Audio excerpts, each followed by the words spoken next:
It's midday. Hello and welcome to Join Us Today. My name is Kenneth Jesse. We are your home of independent, fearless and credible journalism. And this afternoon, embattled Kpandai MP Matthew Nyindam clinches to Supreme Court lifeline as Parliament wipes out his seat, clearing path for fresh parliamentary elections. You will not do any other thing.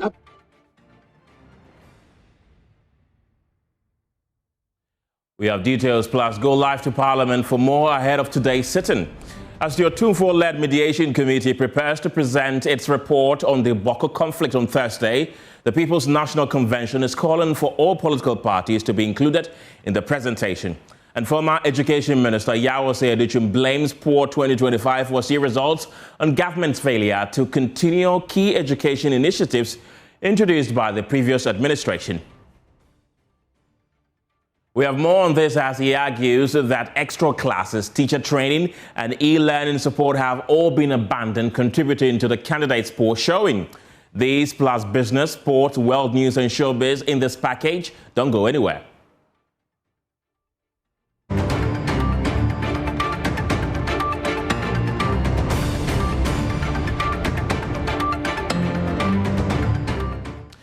Hello again. MPP's 2024 parliamentary candidate for Kpandai, Matthew Nyindam, says he is leaving everything in the hands of God and the Supreme Court to determine his fate as he attempts to stop the rerun after Parliament through its clerk officially notified the Electoral Commission of a vacancy in the Kpandai seat, triggering the process for fresh parliamentary elections in the constituency. Now, speaking on the AM show, Mr. Nyindam defended his 2024 victory, insisting no irregularities occurred at any polling station to warrant the Tamale High Court's annulment of the election. According to him, the ruling defies the long-standing judicial principle that elections are won at the polling station and cannot be overturned over minor administrative issues.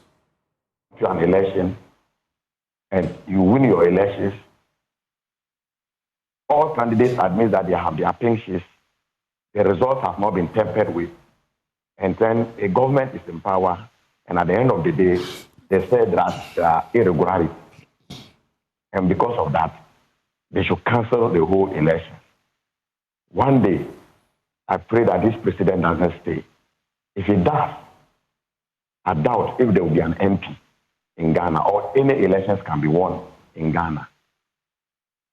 We all witnessed the petitions that went to court, both Nana Addo Akufo-Addo and His Excellency John Dramani Mahama. Then the second time, His Excellency Nana Addo Akufo-Addo and then His Excellency John Dramani Mahama. We all saw the rulings of the courts. We all heard it loud and clear that elections are won at the polling station.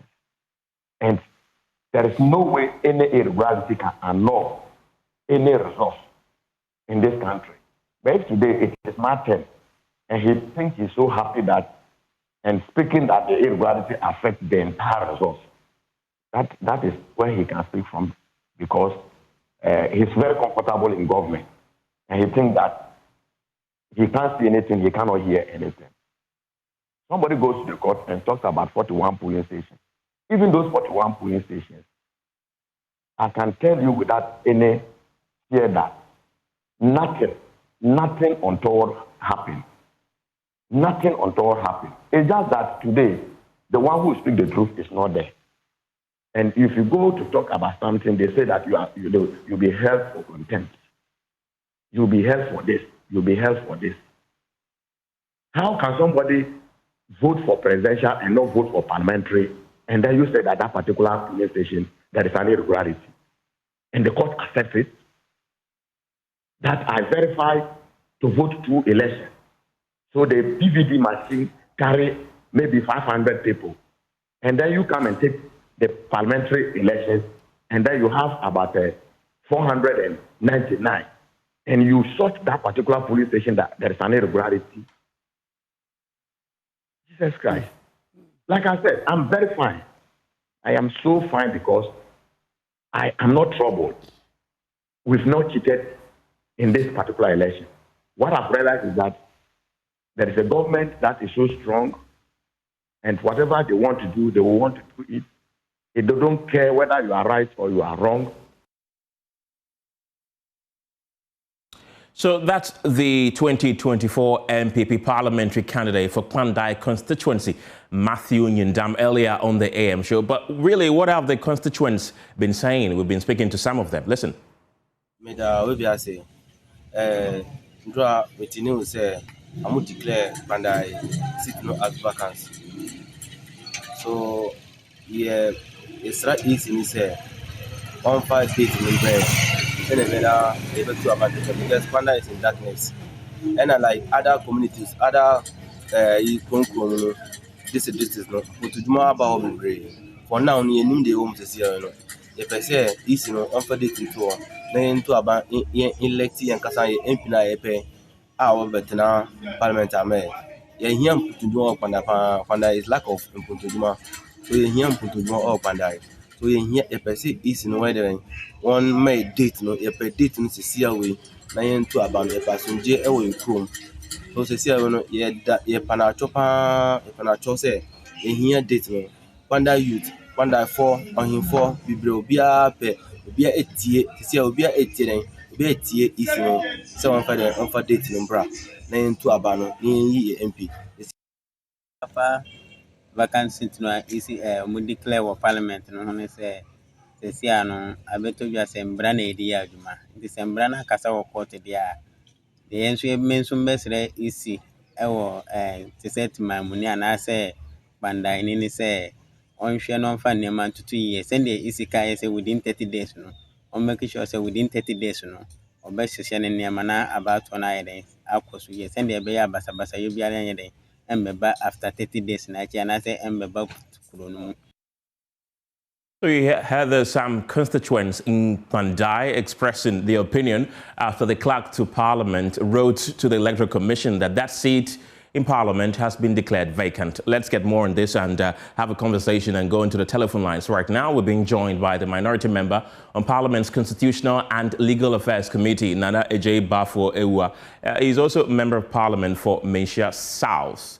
Thank you. You will not do any other. Thank you for your time this afternoon, a day after this letter was written by the Clerk of Parliament to the Electoral Commission. How is really the minority in the House coming to terms with this? We are shocked and we are so surprised at the degree of double principle. The fact that the speaker will speak from two sides of his mouth. The fact that when he was confronted with the same position in 2000, in the 8th Parliament, between 2021 and 2024, he spoke differently. And the fact that this time he's also speaking differently and indeed acting differently. Clearly, there is an issue of lack of principle. There's an issue of people not ready to lead this country from the politics that we have seen. And so we are so shocked. We are so shocked why the speaker, in spite of the pendency of a motion for stay of execution, would let the clerk write the letter he's written to the Electoral Commission. It's a clear case of lack of principle. It's a clear case of institutional contradiction. And it's so unfortunate. Right. And the only reason you can give to this is partisanship. Nana, you mentioned that the speaker said something differently last year, and this year he's saying something differently. Can you tell us the differences between what you claim he said? When Mr. Jatupi's matter came up, the Hansard will bear record that because of the pending of a motion for stay of execution, Mr. Jatupi was allowed to remain a member of Parliament until the Supreme Court made a decision. on an application that was filed before the court. Today, there is also a motion for stay of execution pending. And the motion for stay of execution is to the effect that the court should stay the enforcement of the order pending the determination of the appeal. We all know the consequence of such application. They have one effect, which is that it ties the hands of everybody until the application is determined by the court. The effect of such an application between the years 2021 and 2024 hasn't changed as we speak. And so why is the speaker speaking differently? He's speaking differently because he's inspired by partisanship, which is very unfortunate. Does that mean that the minority still considers Matthew Nyindam as the legitimate MP for Kpandai, despite the Speaker's decision to declare the seat vacant per the precedents that you've cited? In our humble view, the Speaker has acted contrary to law, notwithstanding the existence of a constitutional provision that states that it is the clerk that should notify the EC of an existing vacancy. We are cognizant of the law of stay of execution. Being law-abiding people, we are only looking at the law. Okay. So whereas the Speaker and the clerk chosen to act in a manner which is contrary to law, we are on the law. Whereas the has decided not rise up participation, we are that before all men are equal. And view of the law, there is no partisanship. Okay. So if the Speaker has acted contrary, he has rather acted unlawfully. We will comply with the law. And the law is that there is stay of execution. The effect of it is that Mr. Matthew Nyindam remains a member of Parliament. Right.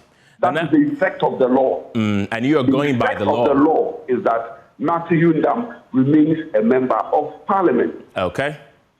Nana J. Bafwewa, thank you very much. She's the MP for Minsha South. Let's still stay in the House of Legislature and speak to our resident correspondent, James Aveji.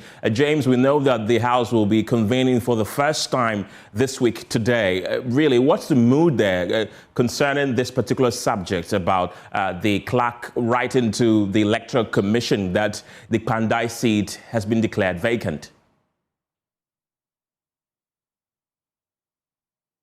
Kenneth, so that's the news that came in the late hours of yesterday. We did our checks, and that is exactly what it is. This morning, I've been doing some digging at the Electoral Commission to know whether the EC has been officially communicated to.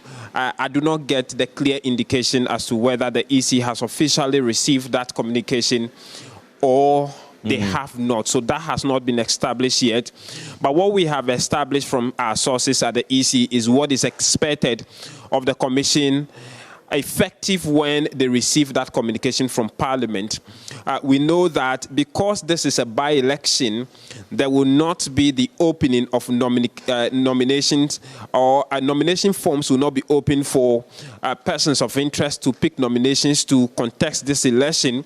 What the EC would go ahead to do would be to declare notice of poll, exhibiting the candidates who will be contesting in the election. And in the last election, we had 3 candidates: the NPP's Matthew Nyindam, whose position is in contention now; the NDC fielded Daniel Nsala Wakpal; and the All People's Congress APC also had a candidate, Donko Eric Nipani. And so those 3 are the ones we expect to get into that election. From precedence, if the EC had gone into action right after the pronouncement of the High Court, they would have had just 10 days to organize this election. But because this has dragged a bit and that 10 days has elapsed, right. It is unclear whether the EC will start counting its 10 days from just when they receive the notice. And so we would be expecting the EC to issue an official communication on this to tell us what exactly they'll be doing. But I have an MP here to get some reactions, an NPP NP for the Kwadaso constituency, Professor Kingsley Ajiman, to give us some reaction. Prof, thanks for your time this morning. What was your reaction when you saw that? First of all, did you get official communication from the clerk as members of the House or from your leaders? What is going on in our parliament and this country under the failed leadership of John Dramani Mahama, the president, is worrying and it is troubling. And I think Ghanaians must rise out, because if you're not careful, the president and the NDC, this government, are throwing our democracy to the dogs. We must all be awake and fight against this impunity creeping into our democracy. But is this not a purely legislative and judicial issue? Why do you declare a seat vacant when the matter in issue is under contention? A high court has made a ruling. That ruling has been challenged. Are the high courts, at the Supreme Court, okay, to declare such a ruling on the decision by the high court? And when this process is not consummated, how do you have the guts, the audacity to declare a seat vacant when the process is not consummated? This is completely unacceptable. You believe Parliament got it wrong? It tells me that there's something going on. I'm telling you, there is something going on between the government, okay, and the judiciary. And we need to call a spade a spade. Honorable Matthew Nyindam was legitimately elected by the people of Kpandai. He won with a margin of over 3,000 votes. The polling stations in contention were 41. And my understanding is that the number of votes, about 500 votes, if they even go to... So that's my colleague James Aveji speaking to Kingsley Nyakon from Parliament. Let's still stay with politics, because the People's National Convention, PNC, is urging the government to extend invitations to all political parties ahead of Thursday's presentation of the Boko mediation report to President John Mahama. Well, the report presented by Otumfuo Oseidu II marks a crucial step towards lasting peace in Boko and surrounding areas. Political parties are noticeably absent from the provisional list of invitees. An omission national chairman of the party, Samson Awingobit, says weakens national inclusiveness. And he joins me via Zoom for more on this. Mr. Awingobit, glad you could join me this afternoon. What specific concerns, really, do you have about the exclusion of political parties from the invitation list? Well, thank you very much, and good afternoon to your cherished viewers. I must say that it is important. We recommend government effort to bring total lasting peace into Boko. And also, I must say, we thank His Royal Majesty for a number of months and weeks that he spent in bringing the two parties, the Kusau side and the Mampuku side, to this mediation table. Okay. Sorry. Now that he's bringing his report to His Excellency the President of the Republic of Ghana, we have cited some articles that was published indicating the number of invitees, i.e. the Christian Council, the National Peace Council, the leader of the Muslim, that is the Chief Imam's office, some international agencies representing international communities in Ghana here. Unfortunately, the political parties, that is also a key stakeholder, were left out in this invitation. As a national chairman of the People's National Convention Party, PNC, we strongly wish to appeal and suggest to government that to bring it as a national character, it is important that the government extend an invitation to all the political parties in this country. That will bring it as a national character. That will bring it total finality to this issue, and that will be a national character. And so for us, we strongly believe that if it's true that the government have issued invitations to some institutions, identifiable groups, CSOs, and left the political party that's a key stakeholder in this regard. Okay. We strongly believe that the government hasn't done the right thing. There are also concerns from other individuals that the over-politicization of this Boko conflict is the reason why the war has gone on for so many years on end. Could that not be the reason why government has decided not to engage political parties on this mediation process, at least for now? During the mediation, it is true that there was no need for political parties to appear there. And I remember vividly that some members of parliament even went to the last days on the 1st and on the 30th in Asante region, and His Royal Majesty says that no, we do not need politicians here. Right. But at the government level, where he's now bringing his final report to present to His Excellency the President of the Republic of Ghana, the President is present because he ran on the political party, and that's why he's now become a political leader of this country. And the President of the Republic of Ghana, he needs the rest of the political party to support him to get this total mediation to an end. And I think that this is at governor level, that he's inviting identifiable groups. He has to also invite political parties to be part of this national issue. This is a momentum. And you need the support from all walks of political divide in this country to support him. And that is the call we are making. This will show. We will be there to hear what the Otunfo will say, how he went around his mediation. And then at the end of the day, his report that has got, this will give us a fair idea that indeed we can all know that, look, from today, this is Otunfo presentation. And I strongly believe that the government should be able to do the right thing by extending an invitation to all the political parties, especially political party leaders, to be part of this. That is the nationalistic. What again do you think that the government, the president alone, will receive this? Right. And PNC, CPP, NDC, APC, or GFP, all of us will be out. Right. And Samson, are you getting indication from the other political parties that this is something that they will be willing to help with? This is a national issue. The disturbances in Boku, you cannot tell me that the political parties are not concerned. You cannot tell me that if you're a political party, you are not concerned about the disturbances in Boku, as I said, where teachers cannot go to classroom, where doctors cannot go to the hospital, where nurses cannot go to the hospital, where children cannot go to school, where farmers cannot go to farm, where Boku used to be a business town that we can no longer do business. I think every political party should be praying that there must be total peace. And they should be able to prepare to attend this national issue. This is a national issue. It should be national in character and not about political issues.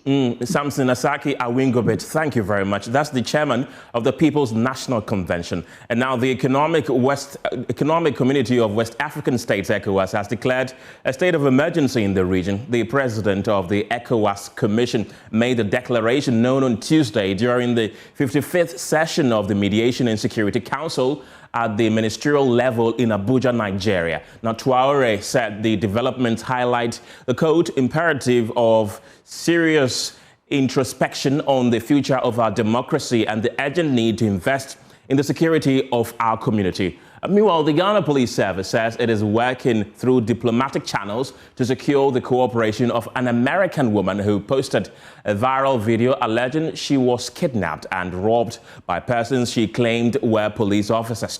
In a statement, the police says its preliminary investigation reveals that the alleged victim made the video at a hotel in Accra before departing the country last Friday. Let's get more on this, and joining me on the phone with details, or let's get details from that particular statement by the police, and aspects of it says that the preliminary investigations indicate that the video was recorded at a hotel in Accra where Miss Maki and two companions were staying. The investigation also confirmed that they checked out of the hotel on the 5th of December. The police subsequently contacted the alleged victim to assist the investigation. She indicated to police that she was out of the country and could not get the names of the alleged officers nor the number plate of the vehicle they were using. And they say that she has since deleted the video on her page, and further efforts by the investigators to contact her through WhatsApp calls and messages have proved unsuccessful, as she has declined to to respond and later blocked the team. And it concludes by saying that the Ghana Police Service treats such allegations very seriously and remains committed to uncovering the facts in this case. So that's the latest from this particular story. Let's talk education now, because former Education Minister Yao Osei-Aduchum is accusing government of allowing crucial interventions aimed at improving second cycle education to collapse. He says programs such as e-computer labs, extra classes, and targeted teacher training have been discontinued, leaving students without the needed academic support, a situation he believes contributed to a decline in the 2025 WASSCE results, especially the core mathematics performance in 7 years, which is the worst in so many years, with more than half of the candidates failing. Speaking on the AM show earlier, Dr. Aduchum stressed that the gains previously chalked were not the result of distributing past questions, but the outcome of well-structured policy interventions. Listen to him. And knowing that in these low-performing schools, invariably there was no internet connectivity, we created something called the iBox, a computer that emits Wi-Fi in the local area. What does that mean? You put all the videotapes that the pre-sec teacher has been recorded doing on this machine. Then if you have a phone, you can go into that machine and see the video. Then in the school, for the students, we created computer labs with projectors. So when they go into that computer labs, they can see the video of the pre-sec teacher. And the purpose was? The purpose was for them to have quality instruction, because in those low-performing schools, what we recognize is that most of the teachers were not experienced. And then in addition to that, then teacher training, so that the less experienced teachers will be trained to do better. So we had a program. But are you saying that this government within 10 months has not been able to do that? No. The point I'm making is that if they knew what had been done, they could have continued what we're doing. You see, I don't want to fault you and say, why didn't you do this? You probably didn't know. But I'm showing you what we did to bring about the improvement. The improvement that we chalked. It wasn't about you buying past questions for the students. What has past questions got to do with this? The past questions are sitting at the schools. Now, it's in the library. So 2025 students had access to the past questions. It's not past questions, it's question and answers. And they are there as I speak with you. So the 2025 students had access to that. So it's not about that. That's former Education Minister Yao Osei-Aduchum. Now, President John Mahama says major health facilities in Accra and Kumasi lack adequate equipment to diagnose and treat non-communicable diseases. He notes that while the private sector is making significant progress, government will channel more funds through the Mahama Cares policy to extend the Ghana Medical Trust Fund initiative to private hospitals. Money to start to pay claims and enroll people on the program. Mr. President, there's a major problem. Yes, what's the problem? There are no diagnostics equipment. MRIs are broken down, CT scans are broken down. There's limited cancer treatment outside Accra and Kumasi, which are the two major cities. And so it's not about the availability of the money to help to pay the high cost of treatment, but even the equipment both to diagnose and treat are in limited supply. Indeed, there's an example of one particular hospital which we built 9 years ago. I came back as president to find that not one single of the equipment is working. No CT scan is not working. If they have to do a CT scan, they have to put you in an ambulance, take you to a private facility, do the CT scan and bring the report back. If they have to do an MRI, they have to take you out and do it and bring you back. I mean, all the advanced equipment we put in that model of a hospital are all broken down.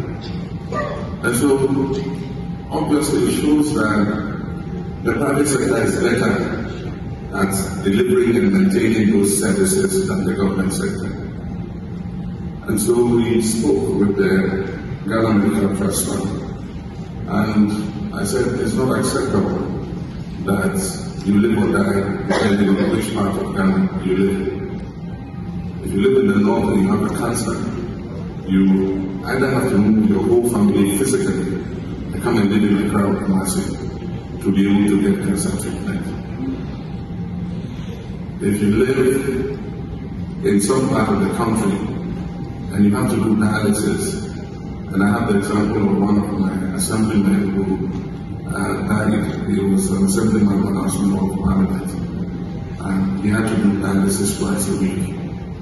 He had to move his family, rent a place in Kumasi to be able to do the dialysis twice a week. Eventually, by the time he died, he left his family in poverty. He sold his house, he sold his car, he sold all his property, and died. Well, let's take you to the Brno region now, because the Regional Police Command has arrested 8 people, including 2 ex-convicts, believed to be behind a series of robberies and other criminal activities in the area. Now, the Regional Police Commander Joshua Copson says the arrests were made during separate intelligence-led operations. Pressure Semevo has more in this report. Criminal attacks on the deplorable Brekum-Drobu Road and surrounding communities have long been a worry for commuters and residents. But the Brno Regional Police Command, at a press briefing in Sunyani, says it has made a major breakthrough with the arrest of 8 suspects aged between 18 and 47, including 2 ex-convicts. The suspects are alleged to have been involved in robberies on the Brekum-Drobu Road, Brekum and nearby communities, and at Nkrankwanta in the Doma West District. Police say the gangs also steal motorcycles and tricycles, which they move to and from neighboring Côte d'Ivoire. DCOP Joshua Copson is the Brno Police Commander. Investigations so far indicate that on 18th November 2025, some of the gang members attempted to rob some persons on the Brekum-Drobu Road. However, due to the timely intervention of the police patrol team, the robbery was foiled. Further police investigations have established that the attempted robbery was carried out by a 5-member robbery gang led by Johnson Amponsan Kwame Diewu. During separate interrogations, suspects Kwafu Samuel and Shadrach Owusu confessed to their involvement in the attack. They further admitted involvement in several other robbery attacks, particularly in the Nkasiem area within the Ahafo region. He says the targeted intelligence-led operations led to the recovery of guns, military uniforms, and other accoutrements believed to have been used during the attacks. In the separate targeted intelligence-led operation aimed at dismantling another criminal gang operating within the Brekum and its environs, the Regional Police Intelligence Team, PID, arrested suspects Latif Mustafa, also known as Starboy, and Mosby Owusu at Donfete, a suburb of Brekum. Upon noticing the presence of the police, Latif Mustafa attempted to evade arrest by hiding in the ceiling of his residence, but was arrested after a painstaking search. A third suspect, Kwabina Agon Azubila Akolote, age 18, who was the original owner of the recovered pistol, was arrested by Brekum police for stealing and on remand. A search conducted in the room of Latif Mustafa led to the retrieval of 1 full set of military camouflage uniform and a military jacket. While some suspects have been granted police inquiry bail, others are expected back in court on December 15 and December 22 as investigations continue. But DCOP Copson assured the public of their safety and appealed for more community support in the fight against crime. The Brno Regional Police Command wishes to assure the public that efforts are ongoing to identify and arrest the remaining accomplices who are currently at large and to recover other illicit weapons used in the commission of these crimes. The command also calls on the general public to assist the police with credible information that will lead to the arrest of all persons connected to these criminal activities as we continue to work tirelessly to enhance safety and security across the region. Precious Semevo, Joy News, Sunyai.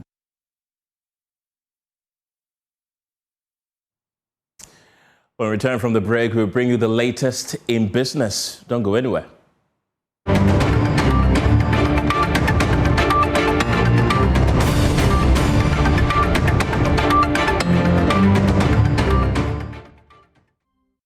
Welcome back to Business here on Joy News today. My name is Winston Taki, and our first business story.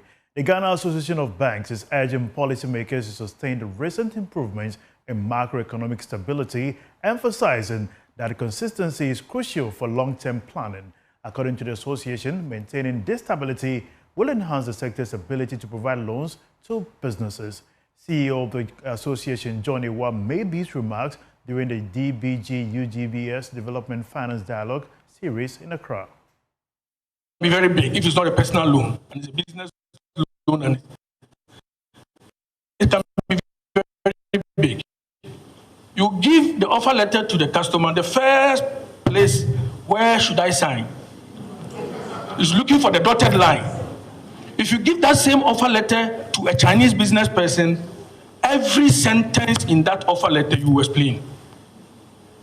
Every sentence, because he is taking the loan with the intention to pay. But my friends, they sign on that dotted line without reading a dime. And when the thing goes bad, they say, we didn't know there was this condition in the loan. So we need to really work on financial literacy, credit integrity, and the credit culture, so that when we approach a bank can take our word for what you want us to believe. Of course, you talk about poor record keeping, intermittent policy and regulatory shifts. Policy shifts should never affect the business. In another development, Yango has celebrated excellence within its delivery network, honoring hardworking couriers and partners while reinforcing its commitment to safety and the development of Ghana's growing GIG economy at its 2025 Partners Conference. Here's more. Yango has honored its outstanding partners and couriers at the 2025 Yango Partners Conference, recognizing their dedication and exceptional service over the year under review. The ceremony celebrated high-performing couriers while also serving as an important platform to educate riders on road safety, first aid handling, and the need to strictly adhere to regulatory guidelines during their operations. Speaking to the media, Country Manager for Yango Delivery, Emmanuel Kodia, said the award provides an opportunity for the company to appreciate the individuals who work tirelessly to support Yango's growth. We've become the backbone of many small businesses, tens of thousands of small businesses who depend on our delivery solution to reach and scale their businesses. But these achievements could not have been realized without the hard work of our partner couriers and our other stakeholders. Taking care of our stakeholders means that taking care of our customers and taking care of the business. Being appreciative of their efforts also means that they will continue delivering happiness to our customers. Chief Executive of the National Youth Authority, Osman Abdullahi Ayariga, called on the private sector to partner with government in developing Ghana's gig economy. He stressed that a strengthened gig economy will significantly boost job creation and expand opportunities for young people. We're calling on private sectors who want to take advantage of the gig economy and also take advantage of the many young people to come on board so that we'll be able to guarantee for young people who would be willing willing to pick up most of the electronic bikes to do a work and pay basis on a high purchase basis, because we are out to create many jobs for the youth, we are out to create many opportunities, and we are out there to train them. So we'll be training many young people also through the National Apprenticeship Program in terms of EV bikes assembling, EV bikes repairs, and most especially we are targeting females. We want to get many females to get into the mechanical space. So in terms of assembling of EV bikes, the maintenance, the repairs, we'll be training many young people through the National Apprenticeship Program. So it's a whole economy that we're looking at training many young people to join. Two top performers, Female Courier of the Year Linda Mate and Courier of the Year Ishmael Adonyanyo, expressed their appreciation to Yango for acknowledging their efforts. I'm happy for getting that because I've been putting in a lot of effort. I always try my very possible best to achieve my goal. They've surprised me. I wasn't expecting it actually. So I really thank them a lot. Yango is a very good partner to deal with. So I'm just encouraging everybody to work very hard. I knew I was part of the best, but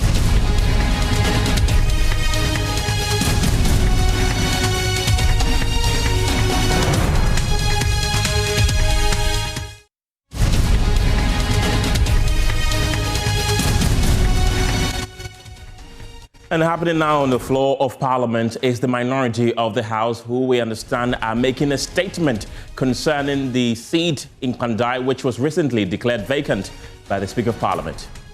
The Kpandai Parliamentary Seat vacant. Respectfully, this decision has generated profound concern not only among members of this House, but across the nation because of its apparent inconsistency with the binding procedural rules governing the effects of application for stay of execution. Speaker, it is now right that where an application for stay of execution is pending for determination, any proceeding for execution of the judgment shall be stayed for the period. The Speaker, this is why the event of 24th November 2025 are so important. On that day, you delivered a ruling in response to an application from the Majority Chief Whip, requesting that the Kpandai seat be declared vacant. Speaker, in your own reasoning, you recorded clearly and publicly relying on these very procedural rules and affirmed this binding nature. This same inconsistency was seen in the Honorable James Kwasi matter during the 8th Parliament, where you strongly maintain that Parliament must not act while a stay of application is pending. Speaker, with respect, the question that naturally arises is, why has the principle changed? What explains the abrupt departure from the binding reasoning you articulated on 24th November 2025? Why does the stay rule apply in one circumstance, but not the other, particularly when the factual and procedural posture is virtually identical? Speaker, Ghanaians are asking, and we in this House must also ask, is this because Honorable Matthew Nyendam is a member of the New Patriotic Party? The Speaker, the law does not discriminate. The law does not bind or stiffen binding on whether an NPP or NDC member stands before it. The impartial and consistent application of procedural rules is the bedrock of the rule of law and the credibility of this House. If Parliament begins to act as though legal rules are optional, binding on some days and dispensable on other days, then we risk sliding into a dangerous culture of political tit for tat, where each majority and minority merely waits for a turn to get even. Speaker, such a path fractures confidence in this institution and threatens the stability of our democratic order. Mr. Speaker, today it may appear expedient for one side. Tomorrow, the rules may reverse. If we abandon principle today, we leave the future Parliament with a trail of inconsistency that invites retaliation, weakens the authority of Speaker's chair, and erodes public trust. Mr. Speaker, We must do better.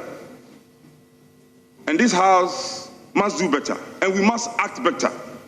Let us commit ourselves to principled leadership, to procedural fidelity, and to the understanding that this House is a guardian, not a manipulator of the law.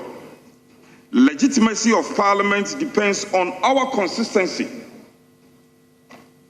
The legitimacy of Parliament depends on our consistency, and we can't do otherwise. And consistency depends on our willingness to obey, not our political impulses, but the clear dictates of the law. Speaker, we strongly submit that the letter that was filed to the Electoral Commission was out of place, was unfortunate, and flies in the face of law and procedural justice. We submit strongly to this House that that letter must be withdrawn by Parliament forthwith, and we must act and stay consistent with the pronouncements of the chair, for that matter, the Speaker, on this same matter. We in the minority do not agree to the writing of this letter. We make a strong position that that letter must be withdrawn forthwith. And as a cradle of democracy, we must be seen to be setting a very good example for the populace of this country to follow suit. Speaker, I submit to you that that letter must be recalled. That letter declaring the Kpandai seat vacant must be recalled immediately. It must be recalled immediately. It cannot be. It cannot be. The situation cannot. And we on this House, on this side of the House, cannot support that decision. Ghana is a fledgling democracy, and the least we can do is to support procedure, is to support the provisions of our law, and to stay away from decisions that flies in the face of logic and procedural justice. We are totally against it. In this House, we have worked in collaboration and in cooperation with our colleagues in the majority. Even where you don't have your numbers, we have allowed you to lay papers and do all manner of things. This decision will not stay. This decision will not stay. And Speaker, we humbly call upon you to instruct the clerk. The clerk must be instructed forthwith to withdraw that letter and act according to law. I so submit. I thank you.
members, I will suspend sittings for 5 minutes, and I expect to see the leaders of the House at the lobby.